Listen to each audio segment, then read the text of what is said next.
Alors que l'Europe vit dans sa propre chair la violence aveugle de l'extrémisme islamique, alors qu'elle est la victime d'attentats terroristes à Paris, à Londres, en Allemagne, nous sommes tous convoqués à réfléchir à nos responsabilités face à un obscurantisme religieux qui prétend faire peau neuve. Que pouvons-nous faire? Que devons-nous faire?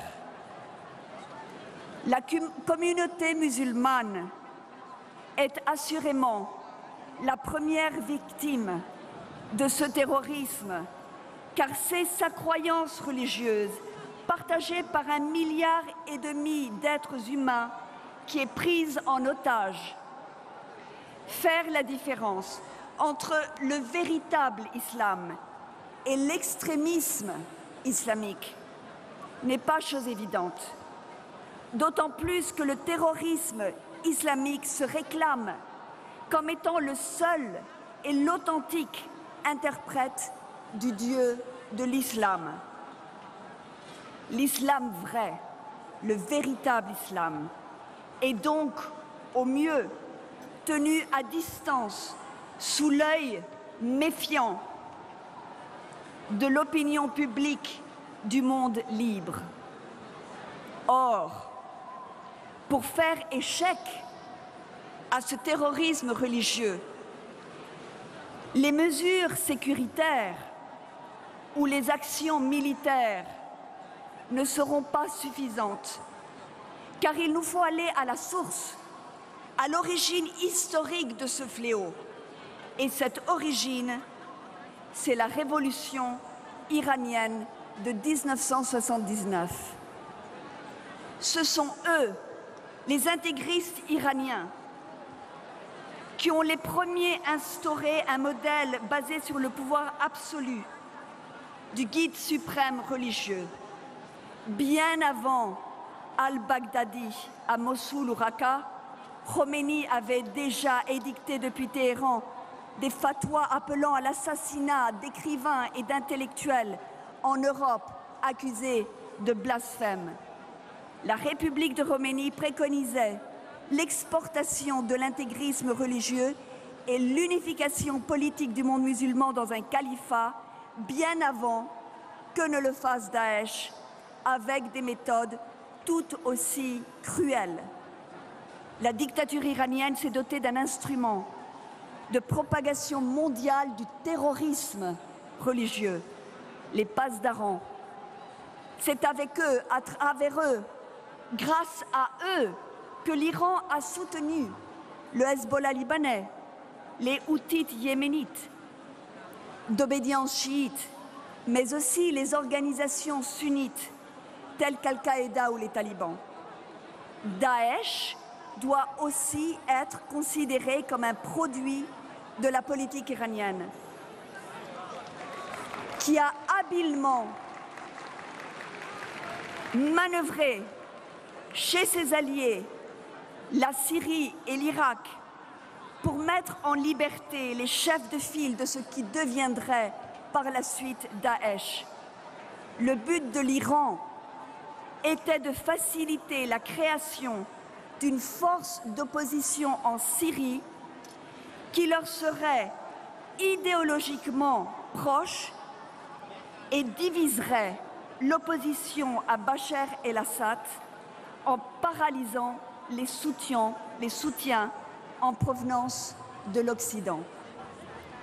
Or, malgré cette politique d'expansion tout azimut, c'est dans son propre territoire que le régime des mollahs a rencontré la résistance la plus farouche.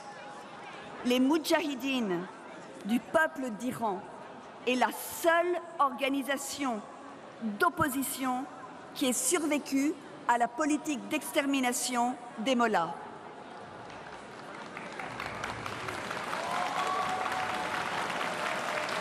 Ce mouvement est un mouvement de résistance par des musulmans pour les musulmans, qui a réussi à dévoiler et à mettre à nu l'islam dénaturé des mollahs.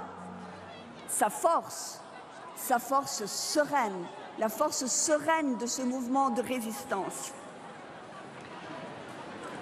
est représentée par une femme que nous aimons et que nous admirons tous pour son courage et son intelligence, Myriam Radjavi.